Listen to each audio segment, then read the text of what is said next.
今日食秋葵蒸豆腐，唔想洗砧板啊！我用鉸剪嚟到剪開啲秋葵，兩隻秋葵剪起都好大碗喎。加啲薑絲落嚟，加埋杞子，落返少少油先，撈勻佢，少少鹽，豆腐都俾少少鹽啦。撈多幾下，撈勻勻啲鹽，將秋葵鋪喺豆腐嘅上邊，咁就可以拎去蒸啦。放落飯面蒸，蒸佢5至6分鐘啦。呢度大概2湯匙嘅凍滾水，加啲味噌落去，攪溶啲味噌，陣間係淋喺豆腐面嗰度嘅。除咗秋葵蒸豆腐，我仲有油麥菜啊。將啲味噌淋喺豆腐上面，我食飯啦。呢啲係浸腍咗嘅粉絲，今日食蒸粉絲啊！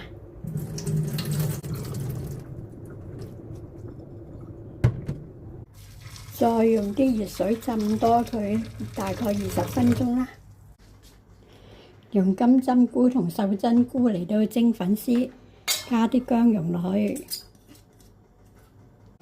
仲有啲麵豉，撈勻佢。每次用麵豉嚟煮餸呢，我就會諗返起以前拍咗一條麵豉大比拼嘅影片，試咗幾多種麵豉呢？8種定10種呢？我都唔記得啦。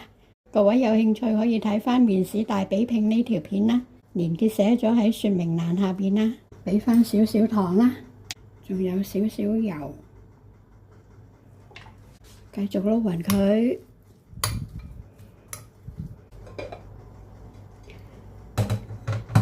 用熱水浸過嘅粉絲呢，佢係軟滑好多嘅。倒咗啲水先，粉絲擎乾水之後就鋪落隻碟度啦。跟住就當然係將我哋嘅菇類鋪咗上面，加返幾粒杞子。顏色又靚啲，味道又好啲，營養亦都好啲嘅，咁就可以蒸啦。試下啲粉絲好唔好食先，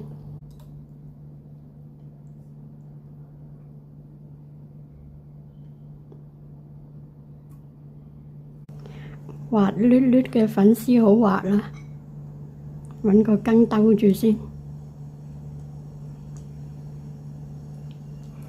啲粉絲淡咗少少啊，所以頭先加咗少少豉油落去。啲菇應該冇問題㗎啦，菇實好味㗎啦。呢碗係牛大力粉過去濕湯啊，買啲湯包返嚟煲嘅。食飯啦！